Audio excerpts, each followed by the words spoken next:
5 reasons why Megadeth are better than Metallica. 1. They're actually productive. Metallica have been writing the release of 2008's Death Magnetic for the past 7 years, just only until the last few years where they released their latest album called Hardwired to Self-Destruct. And before that there were a further 5 years between Death Magnetic and Saint Anger. They are very much pretty slow when it comes to productivity with new material. Megadeth, on the other hand, releases their last album Dystopia in 2016. Before that was in 2013, and before that 2011 and 2009 respectively. Of course, quality doesn't equal quantity, and they even have a new upcoming album hanging on pre-order as we speak. But Metallica's near 10 years is a bit ridiculous by anyone's count. 2. They're more experimental. Though it's undeniably true that not every one of Megadeth's more experimental records is successful, such as Super Collider, some of their less heavy stuff is pretty damn interesting. There's a ton of great material on Risk and Cryptic Writings, even if those albums don't necessarily hold together cohesively. Take a listen to Insomnia if you don't believe me, which incorporates an Oriental sound style. At the end of the day, it's exciting not knowing what's coming down the pipeline. 3. Mustaine wrote some of Metallica's best songs. One of the most significant of these albums is Kill 'Em All, the band's debut record. A cursory look at the song credits, however, reveals that Dave Mustaine was heavily involved with some of the band's greatest songs. The Four Horsemen, Ride the Lightning, The Call of Cthulhu, Metal Militia and Phantom Lord all featured the involvement of Mustaine, and acted as a massive foundation when the band was just starting out. Despite the fact Mustaine was ejected from the band, Metallica continued to play songs written and co-written by Mustaine. It's a simple fact that Mustaine's songwriting ability is very much a part of Metallica's early success. 4. They're currently writing better material.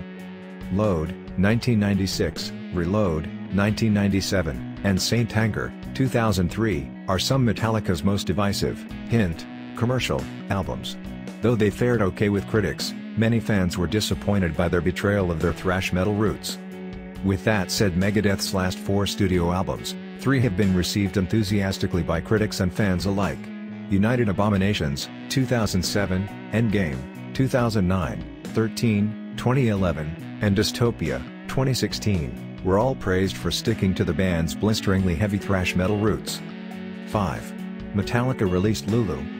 Here's not much to say about this one, but the very fact that Metallica collaborated with Lou Reed on Lulu and actually released it to the general public stands as a point against them. While experimentation is to be praised, Metallica managed to release an album so critically savaged and so mind-numbingly awful. The album received dozens of 1- and 2-star reviews from critics all over the world. What do you think? Tell us in the comments your opinions on which band is better, Metallica or Megadeth. Looking back on his past regrets in life, Megadeth mastermind Dave Mustaine singled out a few events he's not too proud of, one of them being punching fellow frontman James Hetfield of Metallica back in the day. You look back in hindsight and you think, God, I probably should have done that differently. But, see, that's the importance of when you have someone in your life as a role model to help you. There's an ancient Asian proverb that says, a smart man learns from his mistakes, but a wise man learns from the mistakes of others. Who knows? That may be from the book of Proverbs. I don't know where it originated from, but I would rather learn from your mistakes than my mistakes, because it's less painful that way. I think that, because I've shared my life and a lot of the things that I've done right and wrong, it's helped a lot of our fans in their personal lives, and definitely a lot of musicians too. Because, I mean, I've been doing this for 30 years, and it's fairly obvious to anybody that has a brain, that people have been trying to hold me back, he added. A few years back, Dave explained the early day Metallica fight, and how he turned James' mouth into a pile of bloody sheetlets. An excerpt from Dave Mustaine's autobiography called Mustaine, a heavy metal memoir. The excerpt is where Mustaine discussed the punch that led to Metallica firing him. This is what he wrote. The actual fight didn't happen right there. They call it a hang fire, like when there's an unexpected delay between the trigger of a gun being pulled and the actual discharge of the weapon. You know it's coming, and there's no stopping it. It's just a matter of time. James and I alternately cursed at each other and refused to speak, until eventually we were both in Ron's house, preparing to rehearse, and tensions boiled over. There was another round of accusations and insults, more cursing, more threats. You keep talking like that, I'm going to punch you in the mouth, I said. In the middle of this exchange, Ron walked out of the bathroom and into the living room. He and James went way back, and despite the fact that James often treated him like shit, Ron instinctively defended his friend. "You hit him, you'll have to hit me first." "Shut up and sit the fuck down," I said. And then James jumped to Ron's defense. "You touch him, you're going to have to hit me first." Jesus, I thought, what is this, some kind of fucking game show? I realized I would have to make a decision. "Okay, you win," I said, and with that I threw a right cross that landed flush against James' face, turning his mouth into a pile of bloody chiclets. In an interesting interview, Total Guitar caught up with Megadeth frontman Dave Mustaine talking about the album he sells, but who's buying, and how he does not like playing certain songs because they contain black magic. He said, performance-wise, The Conjuring is one of the heaviest songs on the record, but unfortunately it's got black magic in it, and I promised that I wouldn't play it anymore because there's a lot of instructions for hexes in that song. Although it seems kind of corny, anybody who's a Wiccan or a warlock or anything like that will know that all of that stuff is instrumental. When I got into black magic, I put a couple of spells on people when I was a teenager, and it haunted me forever, and I've had so much torment. People say, "God damn, Dave never gets a break, he's had such a hard life," and I just think, no, Dave didn't. He got into black magic, and it's ruined his life. It wasn't that I was a bad guy, or that I had a big mouth, it was that I got into witchcraft and black magic, and it's ruined my life. Fortunately for me, with all the work and the love of my friends, and not giving up with my guitar playing, I got over it. So I look back now and I think, I don't want to play The Conjuring. I look at songs like Black Friday and I think that would be a good song to play, too, but I look at the lyrics, which are about a homicidal madman who goes on a killing spree. Now, the irony of all of this is that I said I wasn't going to play it, but we've got the 25-year anniversary coming up, and people are saying we have to do this record. And I'm thinking that I can't possibly do that and stay true to myself. But I'm sure where there's a will there's a way. When I first got saved about 10 years ago, I was really scared, and I was basically holding on to anything that I heard in church, or whatever, but as I've grown I've learned a lot and lightened up a lot. And I see people around me doing certain things, and instead of me saying, "Man, you shouldn't do that," I think quietly to myself, "Dude, you don't know what you're doing." It's a huge growth process. Dave Mustaine discussed Marty Friedman's departure from Megadeth, telling Axis one of the main reasons Marty Friedman left Megadeth was because of the solo in Breadline off 1999's Risk. That was a song where Marty wanted to do the solo so badly. And he did, but when we got the song back our management said, "We don't like the solo."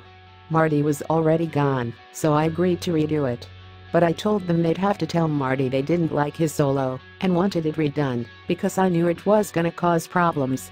So then we're sitting in the control room and the song comes on. Everyone's there, we're all excited. I'm fat, dumb, and happy because I think they told Marty it would be my solo, not his. So the song comes up, and there's my solo. Dave Ellefson and I look over at Marty, and he's got tears coming down his face. I was like, oh my god.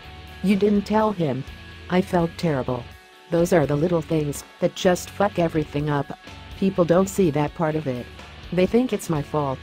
I mean, sure, I had a part in it, yeah. But who forgot to tell him? Dave Mustaine also talked about all the lineup changes Megadeth went through over the years, saying that Marty Friedman had a nervous breakdown when leaving Megadeth. It's no fun having to replace musicians. It's hard because, along with having to replace the person in the band, you usually end up having the personality loss. And very rarely do guys leave on good terms. Marty Friedman had a nervous breakdown and he quit. And I remember, it was like, did I do this? And David Ellefson has told me after the fact everything that was going on with Marty before that happened, so I'm very happy to know it wasn't me. And a lot of the other guys, when you have to let them go, you know, it's really hard to fire somebody and remain friends with them. Unfortunately, we had to let some guys go. It's not because I don't love them, and it's not because they're not good. It's because what our vision was not a common goal anymore. I mean, there were a couple of situations where one guy called up my fiancé and said, "I fantasize about being with you when I'm with my girlfriend." And I thought, oh, you're fired. Giving the nu metal genre quite a bashing, Megadeth frontman Dave Mustaine noted he'd rather have his eyelids pulled out than listen to the popular late 90s style nu metal. Telling Faster Louder how happy he is for the new wave of modern musicians, calling them a new breed of players. With all these new vocal styles, Dave focused on the past, adding, they had this wave of metal that came through in the 90s, and it was called nu metal. I don't know if you remember it, but it was so bad. I would have rather had my eyelids pulled out. Asked if it's Limp Bizkit and Linkin Park he's talking about, Mustaine explained, no. I can't even remember their names. Linkin Park, those guys are good at what they do. I have no problems with those guys. But I wouldn't call them nu metal. Pinpointing the groups he has issues with, he continued, I'm talking about the bands that wouldn't do guitar solos. Guys who get out there, and they do rhythms and stuff but they'd never do a guitar solo. It's like, come on, play a solo. But apparently solos aren't cool. It's just funny, because I come from the school of AC/DC and Led Zeppelin, and man, the riff had to be kick-ass, the lyrics had to make sense, and when it was time for the solo had to rip your face off, Dave said. And hey, I may not be part of the family anymore, right at the forefront, but I'm the crazy uncle. Dave Mustaine also let loose on nu metal bands during an interview with Cry of the Wolf, saying, during that whole period a couple of years ago, when no one was doing guitar solos, we had a couple of bands go out with us, and I despised them. And the reason they went out with us was because the label said you need to do this. That was the worst part of my career during that whole nu metal thing. You know, there were no solos, because the guitar players weren't good enough to do solos. In an interview with the self-proclaimed libertarian Alex Jones on Infowars.com, Megadeth's Dave Mustaine opened up about his thoughts on playing with satanic bands.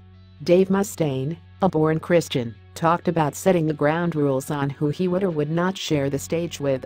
According to him, he said, if I do play, there's certain things I kind of want to veer away from. I don't want to play with any satanic bands. He narrowed it down a bit further, saying, I'll play with bands that have darkness in them, because we all have a little darkness in us. Or we wouldn't be human. But guys that are confessed Satanists, I don't really have time for that. I can control my emotions, because I know it's not the sinners, it's the sin. He also talked about his refusal to share the stage with the openly satanic Swedish metal act Dissection at an Israeli festival back in 2005, saying, the truth of the matter is that when I first had gotten my life back in order back in 2002, I had made some changes. I had a severe injury to my arm, and when my career had stopped, it made me really take a hard, sideways look at everything. And I figured, you know what, just for now, because I don't really know a lot about what I'm doing, I want to make sure that I don't play with any bands that have junkies in them, because I can't be around guys that are doing heroin because of the temptation, and because I'm trying to have something in my life that is a power greater than myself, so that I'll get myself back in shape. And I don't want to be hanging around with guys that are going to be dangerous for me spiritually. And because I had just decided that I was going to start following a spiritual path, I figured, I don't want to go back, because I was into witchcraft and black magic and everything like that, so I know about that stuff, and I figured, I'm just going to try and avoid that stuff. Never said that I hated anybody, just didn't want to play with them, and I was so curious to see the poster for the concert, because it was written in the Hebrew font, or script, whatever you call it, and then I saw the band Dissection, and I thought, well, that's a cool name, and I looked it up, and I went, uh-oh. So I told the promoter, I said, look, we can't play. We're not going to play that festival. I never said kick them off. Well, yeah, of course, yeah. That was the promoter's mistake. The promoter kicked them off. And it's hard enough as it is in music to get concerts, so I would never kick a band off one of my shows.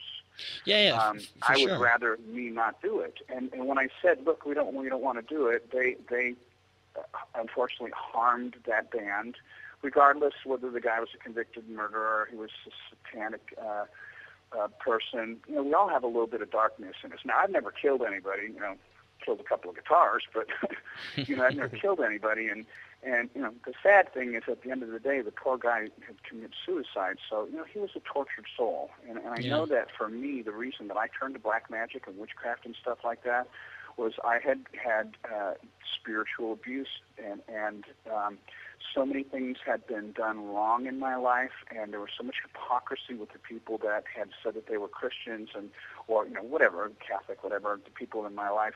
They would say one thing and they would do something else. So I really regretted having spent any time in a church, and I really resented people who said that they believed in God, because you would see them do one thing and then the next day they would, you know, they would do something else, and it's just very confusing as a kid. And I think that's why a lot of us end up, you know, being spiritually misled. Probably part of the reason why that poor chap did that too. But, you know, we were supposed to play a show with them in France, and they didn't get kicked off that show. You know, a lot of stuff went around about another band that had a name that, you know, was kind of offensive to me. But, you know, that's a personal thing. It has nothing to do with the band, their quality of music. Yeah, but you can expect the producer of a show to cancel Megadeth when it's standing like right opposed to Dissection or Rotting Christ, because like those are little bands and Megadeth is, you know, that's a Megadeth. Huge band. That's Megadeth, you know. So I know, but guys, what you got to understand is my heart for those guys has nothing to do. You know, my decision not to play with them doesn't have anything to do with their value and worth as people, because I'm sure they're probably really great people. Sometimes we name our band stuff to get a reaction out of people, and it's not really who or what we are. And, you know, there are bummers. There are consequences. Naming Megadeth, I can't even tell you how offensive it was. There's a huge radio station in Los Angeles called KLOS. And we had done a song, and after the song was over, they go, and that was a cover of an old Alice Cooper song. Coming up next, they didn't even say our name. Mm-hmm. They wouldn't say Megadeth on the radio. So, you know, it has nothing to do with the person's worth or anything like that, because I believe we're all valuable, and you know, it's just a personal preference that I had at the time. I've learned a lot more now. So, you know, if the opportunity came up to play with bands that were contrary to what my, you know, personal, political, spiritual, or any kind of moral values that I have, you know, that's something between me and my relationship with God, and you know, I don't push that on anybody anymore. At the beginning, you know, I didn't know, and I wanted to play it safe. And I think that anybody who would judge me and say, oh, well, you know what, Dave made a huge mistake. He just joined a new club, and he didn't know all the rules, so instead of breaking the rules, he said, fuck you to everybody. That's not me, man. I like to do things right. So I played it safe. I learned a lot about it, and I've opened my mind up to it.